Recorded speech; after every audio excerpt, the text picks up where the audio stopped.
Hey guys, Jungle Jess here, and today I want to tell you a little story about a baby sloth named Tornero in Teaching Tornero, the true story of a sloth superstar by Georgianne Irvine. A sloth surprise.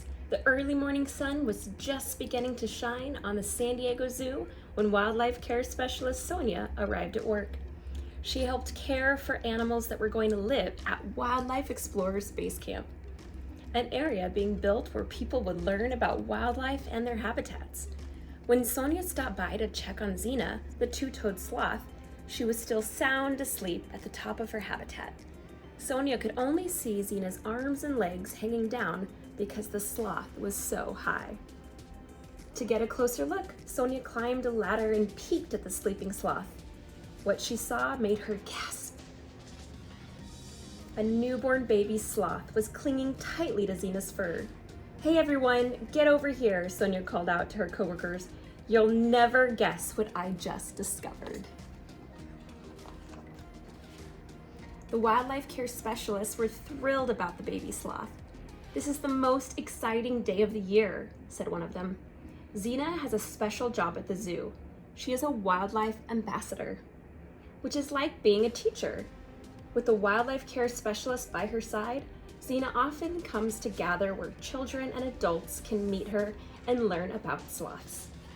People also learn about the importance of protecting Central and South American rainforests and the animals that live there, including sloths." When Xena was being raised by her mother, she learned from her wildlife care specialist to be an ambassador. And that was the hope for Xena's baby. While Xena raised her baby, the caregivers would teach the little sloth to become a wildlife ambassador. But for now, Xena needs to rest and bond with her infant.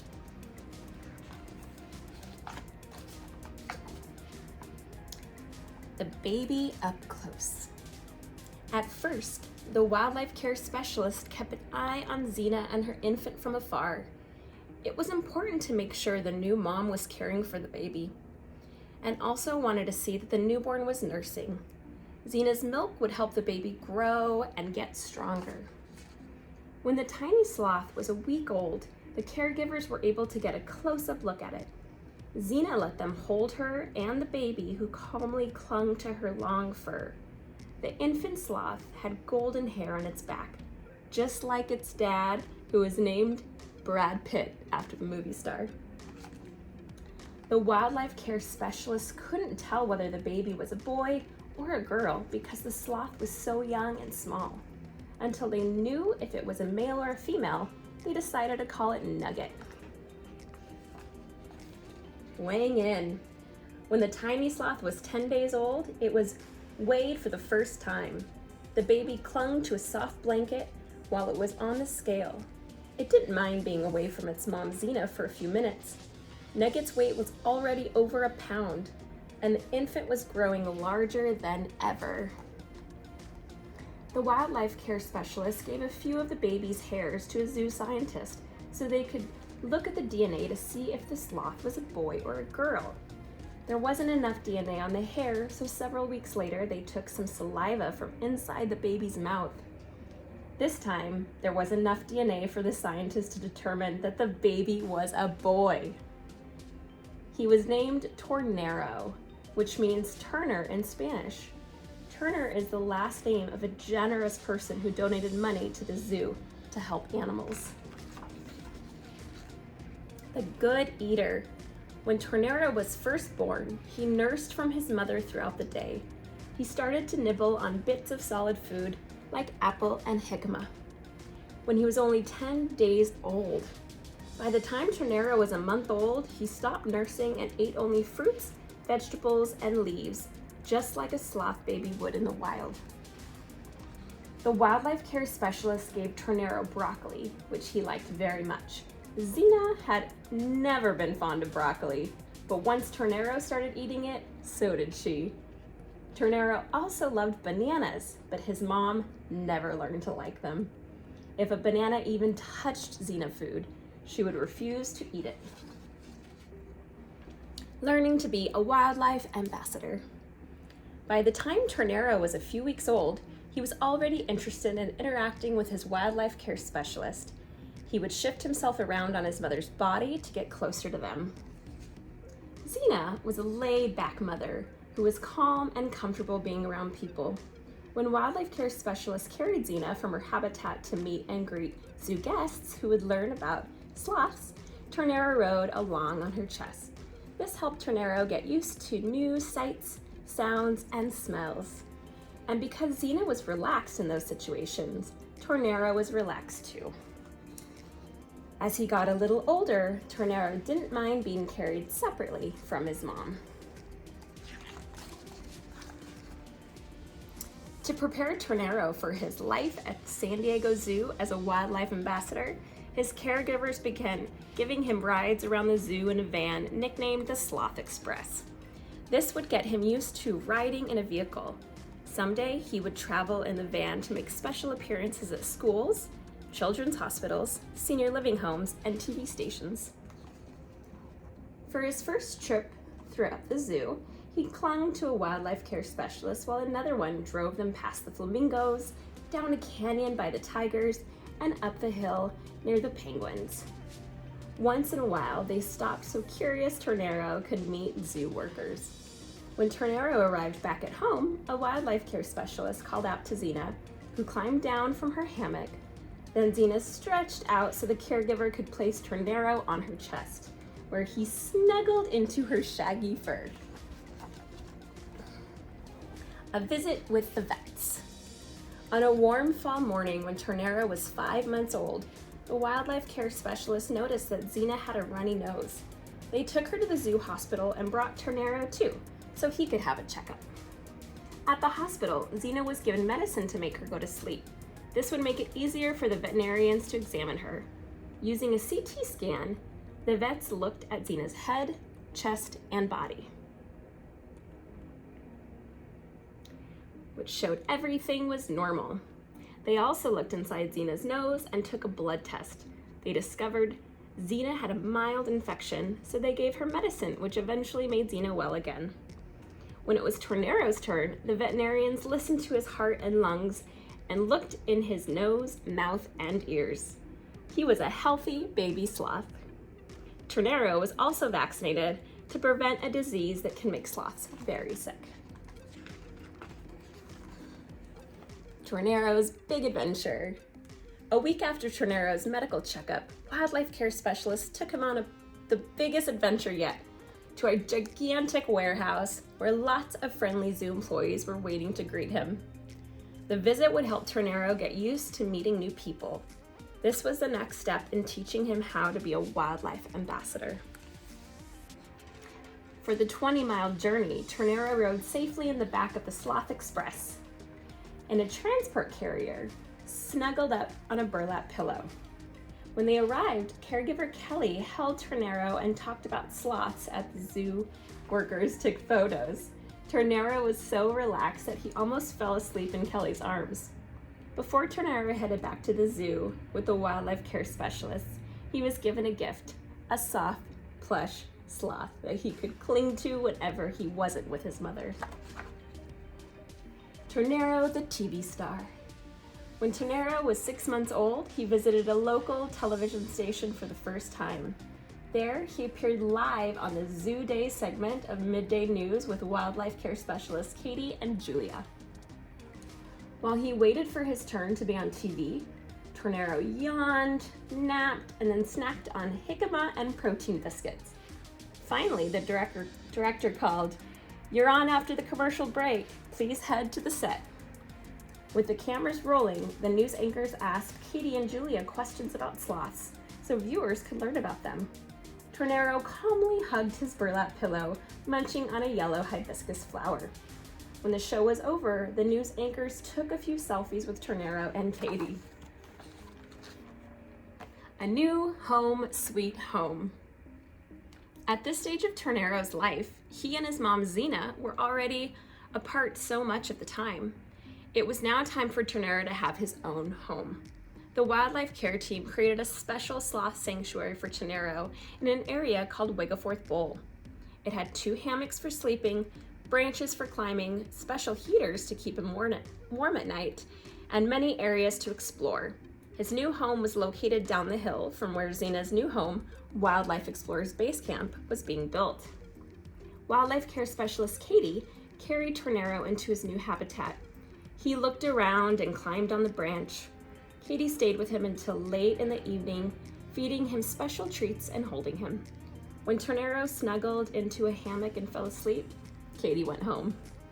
Early the next morning, the wildlife care specialist checked on Tornero, who calmly stretched and then yawned.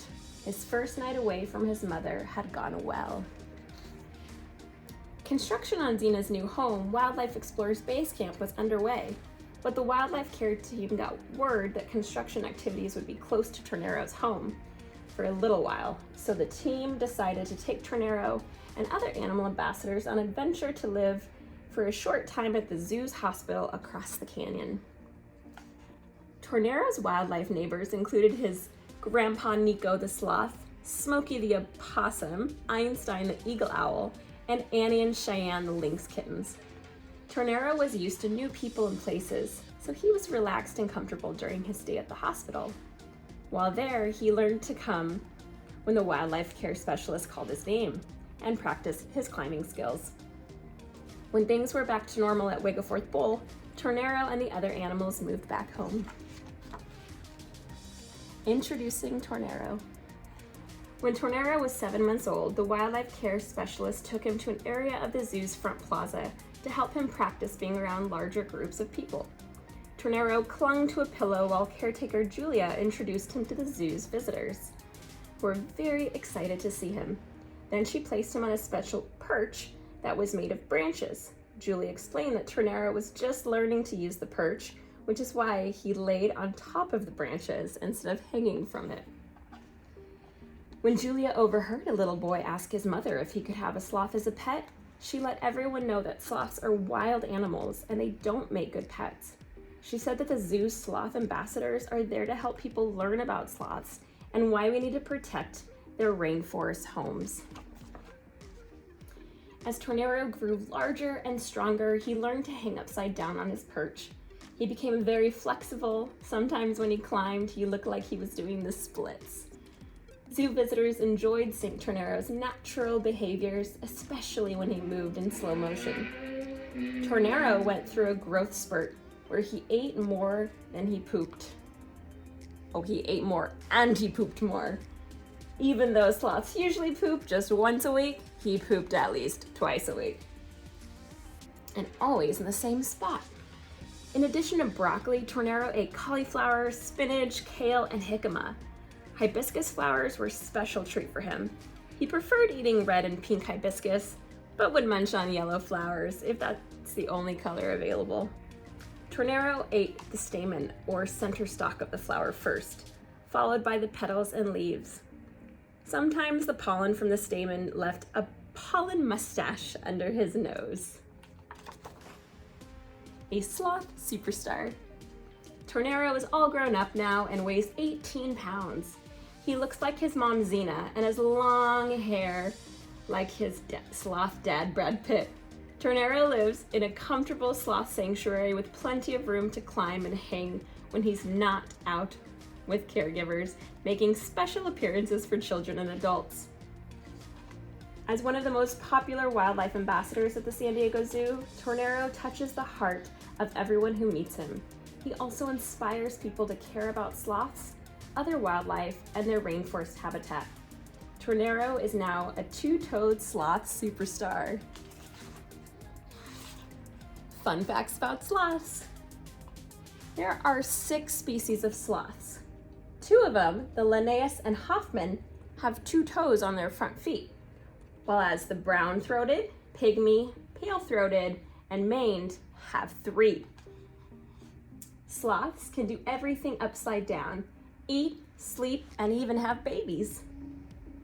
2-toed sloths have 2 toes on their front feet and 3 toes on their back feet, whereas 3-toed sloths have 3 toes on their front and 3 toes on their back. Sloths aren't lazy, they're just slow. With their low energy diet of mostly leaves, Sloths move slowly and sleep most of the day. Three-toed sloths have 3 toes on the front, 3 toes on the back. A sloth used its long, curved claws to hang from branches. Sloth's fur collects algae, which can give them a greenish tint, helping them blend into the trees. A sloth's fur grows upward from its belly to its back, allowing water to run off when it's hanging upside down. Sloths spend almost all their time in the trees. To move to a new area of the tree, a sloth will often wait for the forest to flood and then swim to their next home. Sloths are good swimmers.